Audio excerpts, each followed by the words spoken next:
All right, good morning, people of YouTube. So this time we're back with another deck that I took to my locals and surprised a lot of my opponents with. This is going to be Shinegreymon with a chess piece engine. So the main benefit from playing the chess piece engine in Shinegreymon is you do get a lot of floating blockers. You get a lot of early checks in the early game with chess pieces that can swing and then recur into other chess pieces. And then on your opponent's turn, you can make a defensive play, like block with some of these cards, right? Play another chess piece, gain a bunch of memory, draw a bunch of cards off of the dual chess piece tamer. And this card also just helps you get the cards in hand and the memory needed to make big Shinegreymon plays. You can also do something funny like the Bt12 Marcus doesn't specify that you have to evolve a Greymon card into a Greymon card off of its tapping effect. So you can take a chess piece that you played, like a level 5 chess piece that you played off of the Pawn Chessmon for having 8 or more chess pieces in trash, and then tap the Marcus by swinging with it, and then evolve the level 5 into a Shinegreymon, get another Marcus as a body, and then just keep popping off from there. So this deck was made off of a lot of combos and a lot of really interesting interactions, mainly starting from the Geogreymon and the Dual Tamer, because being able to play this, or Digivolve into this Geogreymon, play this Tamer from your security, get more bodies, and then let's say this was the only Tamer you had in play, then you could take the chess piece that you play off of this, evolve it into the other Geogreymon, and then get a free Marcus from your hand. So there's a lot of really cool interactions that you can do with this deck. And a lot of defensive plays this deck has that regular Shinegreymon doesn't have. For instance, the ability to turn all of your Marcuses into blocker, combine that with all of your chess piece blockers, and then just put up like 6 blockers on your opponent's turn and make it so that they can't interact with your board. So yeah, there's a lot going on here. So without further ado, we'll just go ahead and start with the Digitama. You need to be playing Koromon, specifically yellow ones that your chess pieces can evolve into them and your Agumons can evolve into them. I'm playing 4 copies of the Bt13 Koromon and 1 copy of the Bt4 Koromon, just so that I can have 5 eggs, because I do play a lot of rookies in this deck. So we are going to do this deck profile just a little bit differently if you haven't already noticed. I'm going to start with the chess piece engine. I got 3 copies of the Black-Yellow Tamer, because this card is, again, great offensively and defensively to gain memory, draw cards, maybe steal turn from your opponent, and also just give you a massive hand size that you can go into your big Shinegreymon plays. This card is also fantastic. Plus, this card can just suspend itself by playing a chess piece, which will trigger all of your inheritables throughout your entire line for your Shinegreymon card. So this card is definitely multifaceted. So with this, we play the 8 chess pieces. I got the 4 of this guy, the 4 of this guy for the pawn chesses. These cards are fantastic. The ability to play these for free, have bodies that float into other bodies, is really good. This one's a blocker. This one has inheritable reboot. Having reboot on Shinegreymon is also just really funny, making it so your opponent has to work to get around it, because they won't be able to swing over it in battle anymore is pretty cool. So yeah, having these cards to play off of this for free and also to float into other cards gives you really good aggression and really good defense. So we have the 3 copies of the Knight Chess in the level 4 and the 3 copies of the Black Knight Chess as well. Just an even split. This one's a blocker on your opponent's turn. Again, this is reboot on as an inheritable. And having bodies that can kind of split between dying on your turn and replacing themselves and dying on your opponent's turn and replacing themselves is a really good way to set up this deck and make it so that way you have constant recursion. So for the level 5 chess pieces, I'm playing 2 bishop chess and 1 rook chess. So I didn't value the level 5 being deleted on my opponent's turn as much, so that's why we're only playing the 1 rook chess. A lot of times, if your opponent is playing like something blue, they can just kind of bounce this slot. So I did want to minimize on this level for the chess pieces. Plus, we wanted to make room for all of the Rise Greymons, because that's where the Shinegreymon package really starts picking up. So I did want to cut down on the level 5 chess pieces. But again, if you have 8 chess pieces in trash, Pawn Chess can, when deleted, play one of these, and then that's an easy bridge into Shinegreymon. And I've done that a couple times. It's absolutely fantastic. Also, just the ability to swing your level 5 into your opponent's security. If it dies, cool, you play another card. And then you can evolve Shine Gray on top of that one. It gives you another check. And then if this lives, awesome. Then you evolve it into Shinegreymon, and the Shinegreymon reboots, and you lost nothing from that interaction.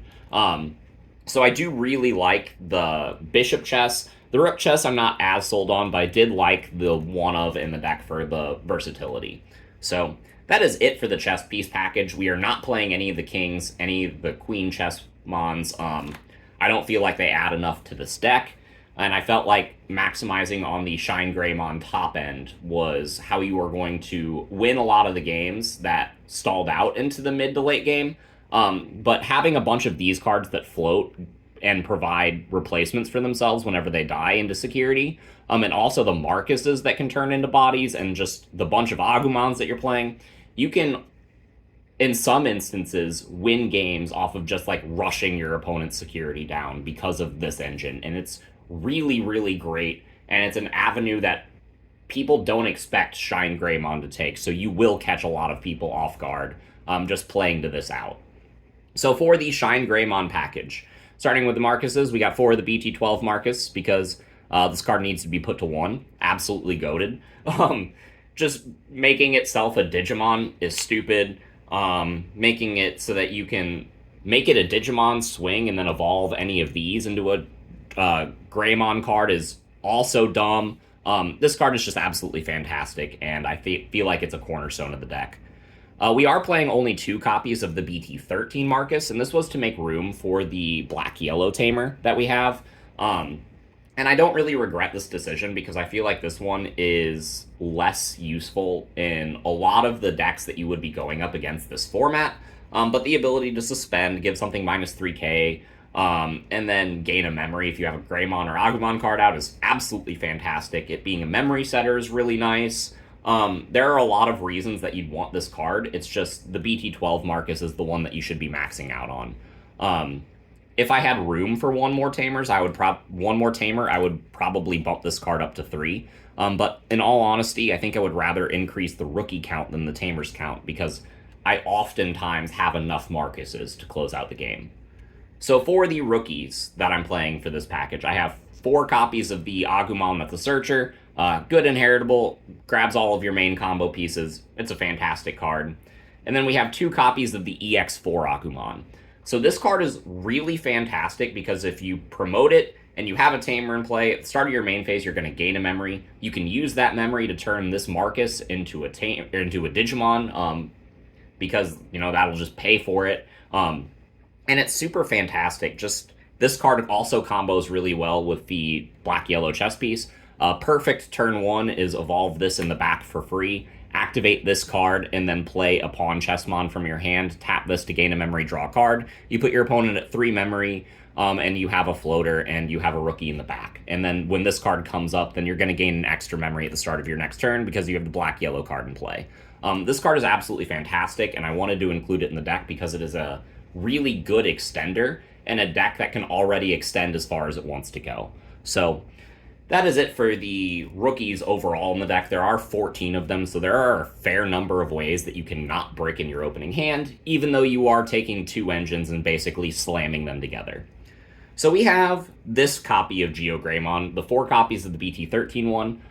In my opinion, this is another card that needs to go to 1, because this card is just a cornerstone in a lot of decks. Being able to just take a tamer out of your security is really, really dumb. There are 9 tamers in this version of this deck. So Geogreymon usually has a target that it's picking up, and even if you don't pick up a target, you see what your security is, which is absolutely fantastic. I have won games off of being able to Digivolve into this card, play this black-yellow tamer, play a pawn chest from my hand, and then tap like 2 or 3 copies of this tamer, gain a bunch of memory, and then use that memory to be able to go up my Shinegreymon line and win the game off of that. So this card is absolutely fantastic. We have 2 copies of the Geogreymon that plays a Marcus from your hand if you don't already have a Marcus, and that is it for the level 4s in the deck.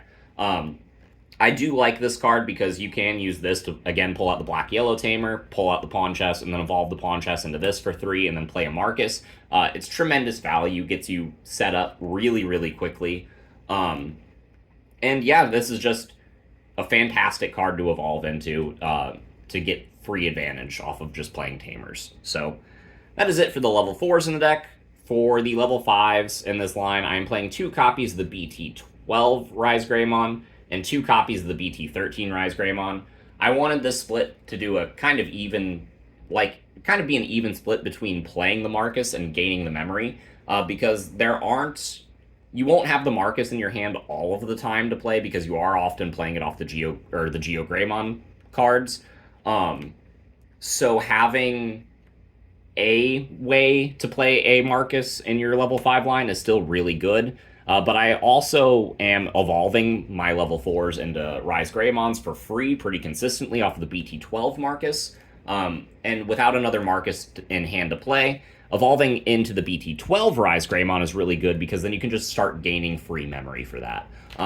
Both of them have great inheritables, and the All-Turns effect to put the Marcuses in your security, giving you pseudo recovery. I've been in situations where I've been able to have multiples of these on board and swing a Marcus into security and then recover 2 or 3 Marcuses from my trash, and it's absolutely fantastic. These cards are great, and I do really like the even split. I think if I was going to increase one of these, I might increase the Bt13 Rise Greymon, but I do want to play test this deck a little bit more before I make that final decision.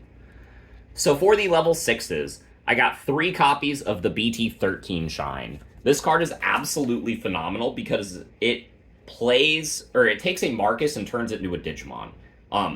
That alone is fantastic because then you can take the Bt12 Marcus, turn it into a Digimon, swing with it, and then go into a free level 7. You can also just spread negative DP with its All-Turns effect. And getting Marcus as a blocker is the main way that you are building a massive defensive line in this deck. Plus, if the Marcus dies, then it just goes to security. So this is absolutely fantastic. It is a great defensive and offensive backbone because it can, force your Marcuses to become Digimon, and then by suspending them, you're getting all of your effects. I really love this card, and I think it is the best Shinegreymon you can play in this deck. The last level 6 I'm playing is the 1 copy of the Bt2 Shinegreymon. This card is actually really good because whenever you evolve it, it forces all of your Tamers to suspend. Doing so will give your opponent a board wipe effect. You can clear a really big body. You can spread negative 4,000 DPs however you see fit. But the main reason you're playing this card is by evolving into this, you're tapping down all of your Tamers, which will trigger all of your Marcuses when suspending effects. Which will get you into a level 7, maybe gain you a bunch of memory, maybe make your opponent's DP even lower. I really value the Bt2 Shinegreymon for what it brings to this deck, and I think it's much better than the Bt13 Shinegrey in this version of this deck specifically. So for the level 7s, we got 2 copies of Burst Mode because this card is winning you a lot of games. The ability to play a Marcus for free, give it Rush, and then trash security off of doing that, while you already have the ability to make a wide board because of the chess pieces, this card is a phenomenal closer, and I really, really love seeing it. I think at any more than 2, it would start to clump, so I think 2 is kind of the perfect number. There are 2 more cards in the list, and they are both really, really powerful one-ofs. I have 1 copy of Shinegreymon Ruin Mode. Again, this is a card with Shinegreymon in its name, so you can evolve into this for free off of the Bt12 Marcus, which is absolutely phenomenal. And there are situations where the minus 10k from this will wipe a lot of your opponent's board, but then something really big is able to live. And then with the spread of minus DP that the rest of the deck can bring, you can just kind of close it out. So this card is absolutely fantastic. And there's a lot of effects on this card, and every single one of them is great, and brings tremendous value to the deck. The last card of the deck is the single copy of Sunrise Buster, because it's limited to 1 for a reason. Being able to use this to play a Black-Yellow Tamer, to play a chess piece, to tap the Black-Yellow Tamers, to draw a bunch of cards and gain a bunch of memory. I've activated Sunrise Buster for 3 memory before, basically, by having 2 of these out, and it's really strong. It replaces itself in hand whenever you do that. Even still, just playing a Marcus off of this is phenomenal. Sunrise Buster is always going to be good in any Shinegreymon deck, so I think if you have room for only one option, this is the one that you choose. So, what did you guys think? Let me know in the comments down below. This is definitely an unorthodox build of a tier 1 deck. Like, I basically combined the best deck in the format and what people regard as the worst deck of the format and found a very, very happy middle ground that takes the best aspects of both and kind of benefits. Like, this is definitely 2 archetypes that have a symbiotic relationship with each other. And I think whenever you get into deck building and you get to play testing this deck, you can really start to see that. So let me know what you guys think in the comments down below, and we will see you all in the next video. Bye, everyone.